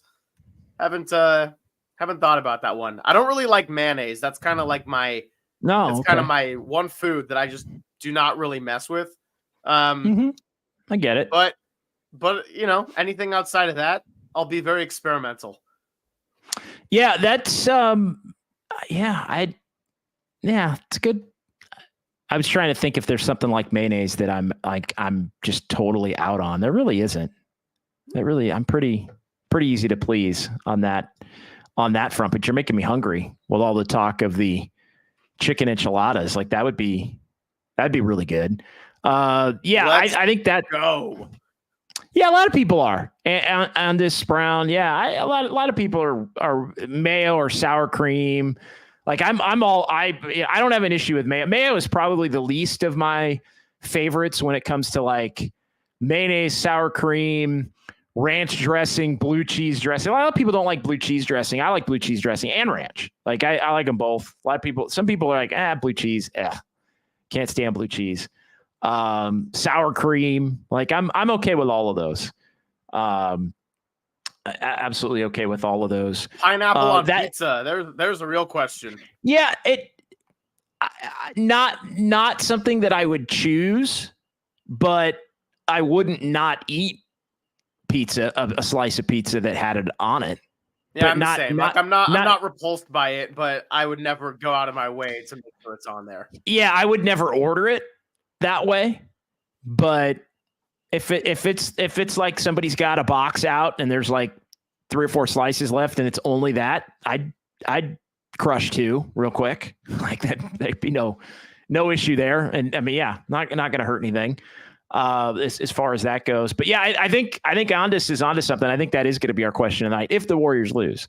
But they're thinking if they lose is win the next 3 at home, get back on track, be 37-32, and then just see where that leaves you. At that point, like see if Dallas loses a few, see if the Lakers lose a few. I think that's the one thing that tonight you just lose your control of your own destiny. I think unfortunately, and Rocket New Era said this earlier, the Steph injury really derailed, the last couple of games. I mean, I said it. I think we're going to look back, even though Steph only missed 3 games, 3 full games plus the 4. Like we're going to look back and go, damn, that not finishing the Chicago game, the San Antonio home loss, like that, those really prevented the Warriors from having a shot at moving up before the play-in tournament. And so, we'll see. I know consistency has been a question for the Warriors. But they also were 14-4 in the 18 games leading up. So to me, it's more about, can they get back to that level? Like, can they get back? Let's just say Steph's there. Majority of the guys are there. Steph, Kuminga, everybody's kind of in the roles that they now have. Is this team good enough to get on the 13-4? Can they go 13-4 because they had just gone 14-4? So it's basically, can they keep that going? I think it's going to be tough because of the way the schedule is. Like, I really do think, for as much as this team is dependent on young players, they're still dependent on veteran players. That takes a toll. Also has to, lead to it also has to lead to the potential of injury, unfortunately. Like, a lot of these veterans having to play a lot. So it's going to be interesting. Blow pop. Warriors can't beat the Lakers. I'm a diehard Warriors fan. Just look at the games played. Yeah, I mean, the Warriors just have not been able to shake the Lakers in any of these games over the last, really, since the Lakers flipped their team last year at the trade deadline. That's really what it is. I think, what is it since then? I think the Lakers are 8-3. I think since then they beat them 3 times last year after the deadline. They beat them 4-2. They beat them 4-2 in the playoffs. So that's 7-2. And then it's actually 8-1. And then it's 8-2. I think if you count LeBron, like, because if you say, well, LeBron didn't play in the one game the Warriors won a few weeks ago. It's basically 8-2 with LeBron. Yeah, but Draymond Green did make a 3-pointer in the second half, so that basically cancels it all out. Well, again, you talk about the long list of games, man. The long list of games that the Warriors. I mean, we talked about the Steph. I mean, they're going to have so many games that they're going to look back and say, "Well, won that one, won that one. Would have been da da da da da da." So, but again, that's part of why you're the 10 seed. As we've learned, you're the 10 seed because you don't win close games. Yeah, at the and level. Another point that we could bring up a million times too is right here, which is if Wiggins is consistently stepping up. Yeah, listen, whatever that ceiling is going to be, they need the good version of Andrew Wiggins. And when I say good version, I don't mean making highlight plays per se, but you can kind of tell like when he's locked in versus when he's sort of struggling out there. And it's not always a stat sheet kind of thing for Wiggins, but you can tell when there's a big difference on the defensive end, at least on the defensive end. Yeah, no, there's no doubt. And I think, Wiggins is another one that's interesting because as much as, Kuminga is the guy that you don't want to trade in the offseason and want to be able to bring back and add to the roster maybe around him and Steph, as much as that would be your first choice, I do think, and we haven't talked about this as much, but and I think a lot of that has been just out of respect to Wiggins, personal situations, and we've both been pretty clear on that. But I think what's happened, they are going to have to figure out the Wiggins thing. Like I do think as much as I've been in the camp of we don't need to know what the hell the issue is, he can take his time. We're not going to litigate acceptable absences and not. The Warriors have deemed his absences to be acceptable. So I'm willing to take them at their judgment on that and not ask any questions. All of that being said, in the offseason, the Warriors do have to get with Andrew Wiggins and make a decision as to whether or not they think he's committed to getting back to closer to where he was 2 years ago, or whether it's just he's going to be in and out and up and down, and this is the player that he is. And if that's the case, then they're going to have to look at moving him. And that's not a comfortable conversation because you may be having to look to move him for someone that's on a similar deal that is disappointing to their current team at the level in which Wiggins has been disappointing to the Warriors in terms of his play over these last 2 years. And so do you get the other part of that is he's the only true 3 on the roster in terms of a small forward. And so if you're trading him or you're trading him and others and you're trying to get your tax in order, well, then you need to get a bona fide small forward 3-man on the team. And Steve Kerr, again, for those that are thinking Kuminga, again with on the Tolbert and Cobe show with Mike Silver sitting in for Tom, again said over the last week plus, Kuminga's a 4. Kuminga's a 4. Kuminga's a 4. Kuminga's a 4. So Kuminga's not replacing Wiggins in that starting lineup. And so like he's already in the starting lineup, and Draymond has to play the 5 for that to work with Kuminga. So if you're dealing Wiggins, I would like shooting, but you also still need somebody that can be a point of attack defender, because the Warriors don't truly have a point of attack defender in their starting lineup other than Wiggins. Kuminga can be that at times, but you really need both of them to be at your most effective. And so again, therein lies the rub as to the cost benefit analysis. Because I know a lot of Warrior fans, Greg, are like, trade him, get rid of him. Like you're just picking up someone else's problem. And you're either picking up somebody else's problem, or believe it or not, and I know a lot of Warrior fans are not going to want to believe this, you could trade Andrew Wiggins and be worse for it. The Warriors could trade Andrew Wiggins as much as a lot of people want him gone, and you could be worse for it. And because you don't get somebody that can replace him.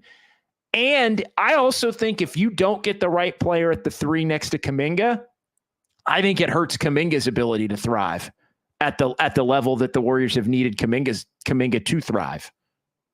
Yeah, we just got a new comment in here, and I think I'd probably disagree with this one, just because, not that they couldn't use a bona fide 5, but putting Kuminga back to the 3 every time they've done it hasn't worked. Like, that's just not his position. It's not his position in modern day basketball.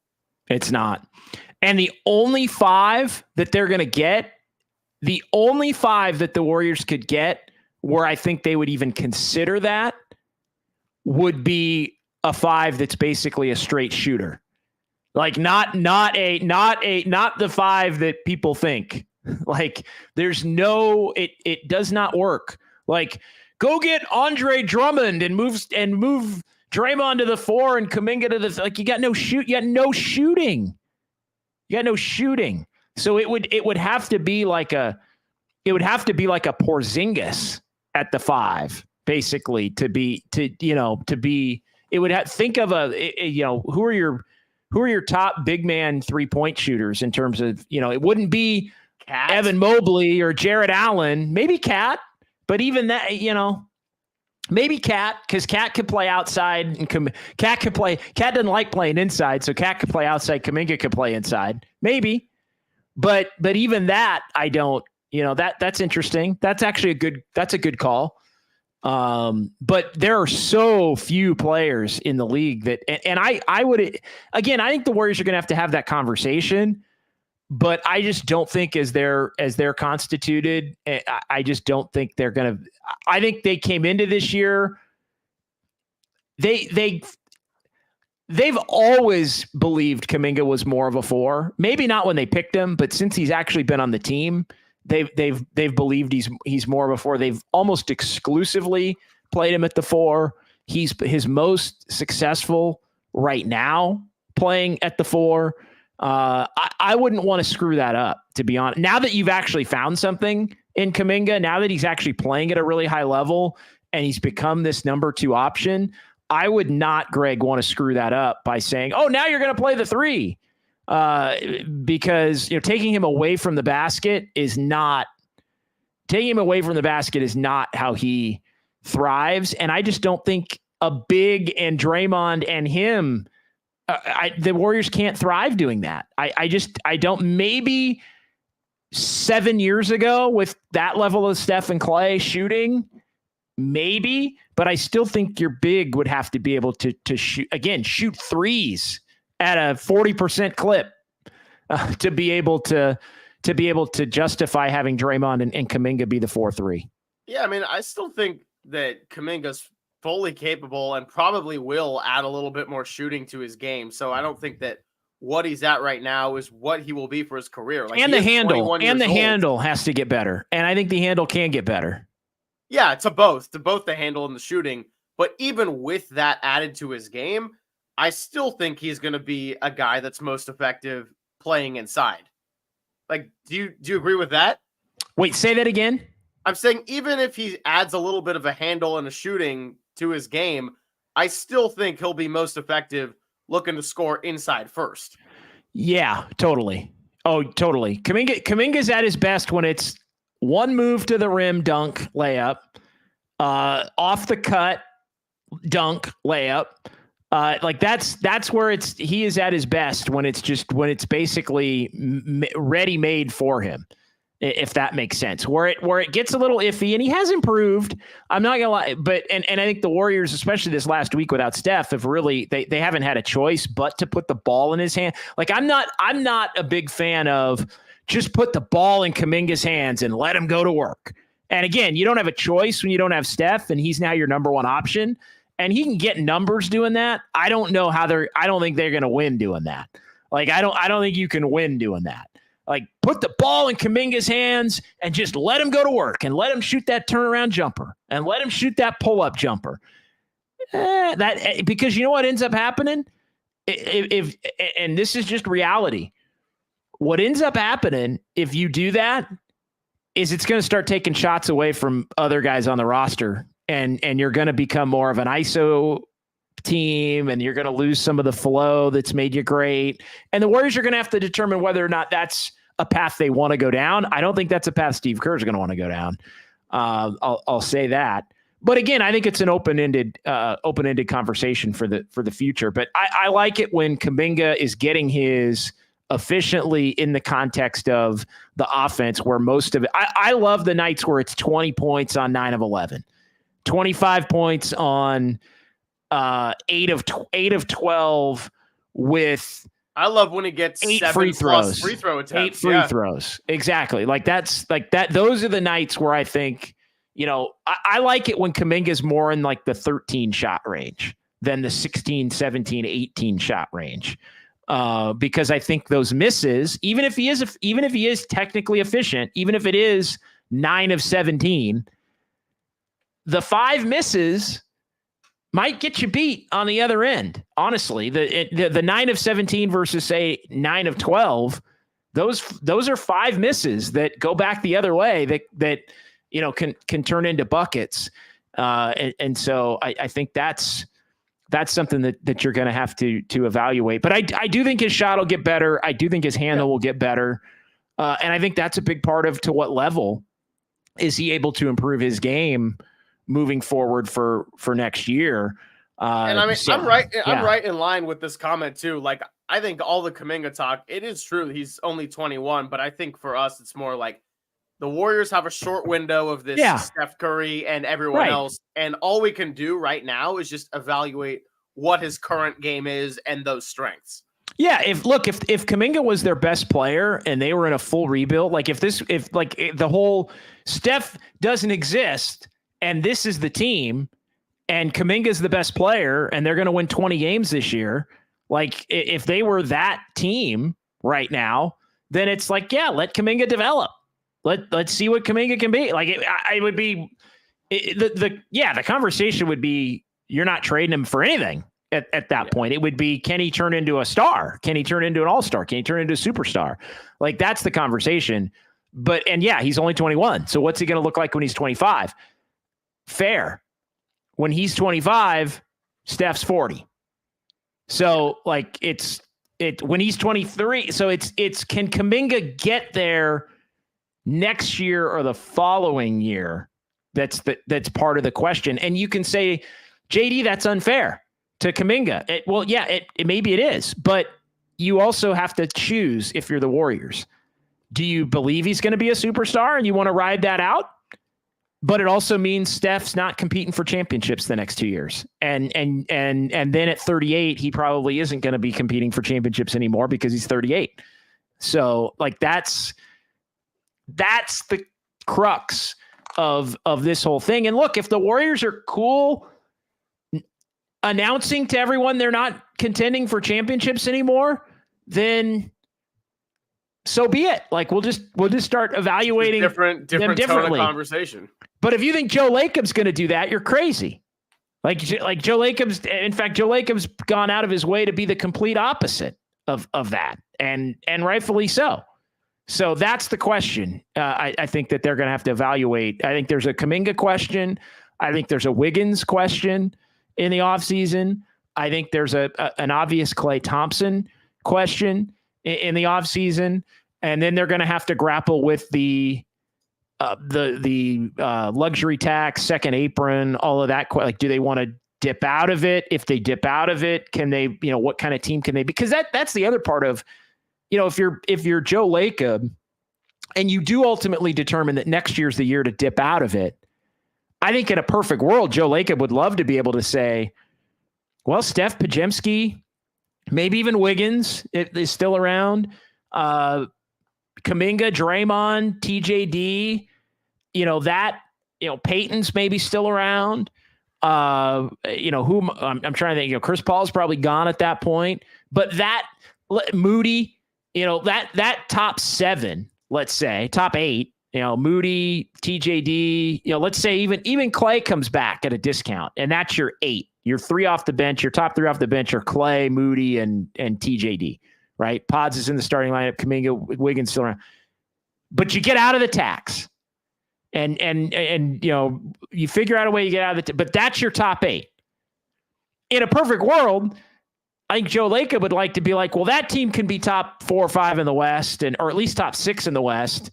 And then we get out of the tax, and they got a shot to win a playoff series and that's the part where I don't think right now, as we sit here on March 16th, 2024, that's the part that I don't think is realistic. Like if next year that's your top 8, then I feel like you're basically going to be the same team that you were. Flip side to that, though, the Warriors can say, well, that's basically been the top 8 for the last 2 months, and they had a 14-4 stretch. So why couldn't... With a healthy Steph. Well, no, but healthy Steph is, again, yes, Steph misses 26 games, you might win 4. Seriously. Yeah. Steph misses 26 games, you might go 4-22. I feel like the best you'd go is like 6-20, and that you're done at that point. I mean, if you're 6-20, you're done. You'd have to go, 35 and 21 just to be 500 in the rest of the games. And maybe they do that, but then you're 10th, 11th in the West again, which is basically what you are right now, which is kind of the point. So I think that's... I got a question for you because, we got a few minutes left. Sure. And this is something we haven't really done much of before because, we just don't have the timing work out a lot. But I say we end some of this with maybe a couple of quick predictions for tonight, if you got any. I think it's going to be tough. I think I just don't trust the Warriors right now to win a big game against the Lakers until they prove it. And they haven't done it. So that's where I am. And I even look at the 2 games the Warriors have won. Let's throw out the LeBron-less game because I think that was a LeBron-less game. The Warriors better win that game. I go back to the 3 last year after they revamped it. The Lakers, the 6 in the playoffs, the game earlier this year that the Lakers won at Chase in January. I look at those 10 games and the 2 that the Warriors won out of the 10. It was game 2 after you lose game 1. And it was game 5 when you're down 3-1. So it's like basically games that the Lakers didn't need to get. And then even the LeBron-less game. So I feel like the Lakers have won. This is the way I look at it. I feel like the Lakers have won 8 in a row games that they wanted to get against the Warriors. 8 in a row since they revamped their roster at the trade deadline last year. So I'm not saying the Warriors can't win, but when you get into predictions for tonight, the Warriors are going to have to prove to me that they can beat the Lakers in LA in a big game. This is not overall the best version. Like the Lakers, I think, are more vulnerable now than they were last year, even. But I think they're going to need Steph to be great. They're going to need Draymond to be engaged. They're going to need Kuminga to be who he's been. They're going to need the 10 of 13 Kuminga. They're going to need Wiggins to be solid and playable. And they're going to need Podziemski hustling around making plays. So, and Chris Paul to not kill him, when he's out there. So, I mean, Warriors are improvement mode for me tonight. Oh yeah, for sure. If we're going to talk specific, I would say I think you're going to see both Looney and Trayce Jackson-Davis. I think foul trouble will probably be an issue. Yeah. On the interior. I think if Klay Thompson has a good game off the bench, Warriors have a shot to win it. I think if Klay's locked in and can hit shots, I think they're very much in this game. Obviously, if Steph is moving right? Like if he doesn't look fully right out there, which I think he'll look okay enough, because if he wouldn't, probably isn't playing this game. Well, let's be honest. They need Steph and Klay to score 60 points. Like if Steph and Klay score 60 points and they do it efficiently, then the Warriors can win this game. As long as Kuminga's got his 15 and Wiggins isn't terrible, then that's what it's going to take to look. And Trayce Jackson-Davis makes an impact. Like they're going to need a lot of everything. They're going to need to play a really good game where you look up and everybody's basically efficient, and maybe the Lakers are not. They're kind of half-assing it defensively, which they've been prone to do over the course of this season. Like those are the ways the Warriors get a win. It's not impossible by any stretch, but I just wouldn't bet on it until I actually see it at this point. Yeah, that's a fair point. And hey, they're on the road though, where they've actually been a little bit more locked in. So maybe we see a different kind of Warriors come out tonight. Let's see a couple of final comments to get to here as we hit the noon hour. Anything that stands out to you, Greg, as far as maybe the final couple of comments you want to add, questions, anything like that here before? Yeah, I like this one. It's something that's been talked about league wide, but Andis Brown's been great in the chat today, and I know we've kind of been doing comments as we've gone along, but I do think it'll be fun to watch this. Like, I don't know how many more Steph versus LeBron games we get, maybe a play-in game this year, but barring some kind of playoff series, we're talking maybe 8 to 10. Yeah, no doubt. And, we're also going to have to see if LeBron wants to come play with Steph in the offseason. Hadn't mentioned that one, but we get another show next week. All right, that'll do it. For Greg, I'm JD. Appreciate everybody who's watched this morning. This program will be available in podcast form. We'll make sure we get that out here within the next couple of hours. And then join us tonight, Dubs OT with JD and Greg. We're back on the radio. We'll be on KNBR. We'll also be on YouTube, Twitch, and the Twitter X stream as well. So we will talk to you then. Enjoy the game tonight, everybody. It's just Dubs, KNBR, the sports leader.